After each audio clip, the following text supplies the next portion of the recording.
মানুষের ধ্বংস কখনো বাইরের শত্রুর কারণে হয় না, হয় নিজের ভিতরে 5টি রোগের কারণে। এই 5টি জিনিসই ধ্বংস করে দেয় মানুষের চরিত্র, ঈমান আর ভবিষ্যৎ। চলো জেনে নিই সেগুলি কি। 1 নম্বর, অজ্ঞতা।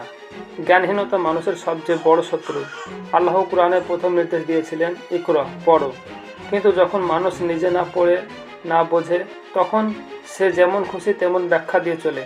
অজ্ঞতা মানুষকে ভুল পথে চালিত করে, ধর্মের নামে কুসংস্কার চালায়, গুজবে বিশ্বাস করে, আর শেষে শুধু আফসোস থেকে যায়। 2 নম্বর, অহংকার। ইবলিস জান্নাত থেকে বের হয়ে যায় কেন? অহংকারের কারণে। সে বলেছিল, আমি তাকে অর্থাৎ আদমকে সেজদা করব না, আমি আগুন থেকে, সে মাটি থেকে। এটাই অহংকার।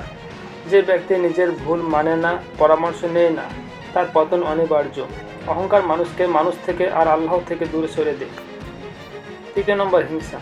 রাসূল সাল্লাল্লাহু আলাইহি সাল্লাম বলেছেন, তোমরা হিংসা থেকে বাঁচো, কারণ হিংসা নেক আমলকে এমনভাবে খেয়ে ফেলে যেমন আগুন কাঠকে পুড়িয়ে দেয়। হিংসা করলে কারো ক্ষতি হয় তোমার নিজের। তুমি শুধু নিজের শান্তি নষ্ট করো, নিজের চিন্তা নষ্ট করো, নিজের অন্তরকে অন্ধ করো। 4 নম্বর, সময়ের অপচয়। সময় মানে জীবন। যে সময় নষ্ট করে সে নিজের জীবন নষ্ট করে। আজকে যদি তুমি ফজর নামাজ না পড়ো, কোরআন না পড়ো, নফল কাজা না করো, কালকে আর সে সময়টা ফিরে পাবে না। তুমি তখন শুধু বলবে, হাই যদি আরও একটু সময় পেতাম, কিন্তু সময় কারোর জন্য অপেক্ষা করে না। 5 নম্বর, খারাপ সঙ্গ। একজন বন্ধু তোমাকে জান্নাতেও নিতে পারে, আবার জাহান্নামেও। রাসূল সাল্লাল্লাহু আলাইহি সাল্লাম বলেন, মানুষ তার বন্ধুর দিনের উপর থাকে। যদি তোমার বন্ধু নামাজ ফেলে, গসিপ করে, হারাম কাজে ডাকে, তবে বুঝে নাও সে তোমার ক্ষতি চায়, আল্লাহর কাছ থেকে দূরে নিয়ে যাচ্ছে। ভালো বন্ধু মানে জান্নাতের দাওয়াতদাতা।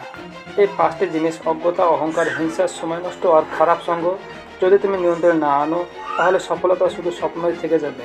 কিন্তু যদি নিজের ভুল স্বীকার করো, সময়ের কদর করো, ভালো বন্ধু চয়ন করো, তাহলে আল্লাহ তোমাকে এমনভাবে গড়ে তুলবেন যা তুমি কল্পনা করতে পারবে না।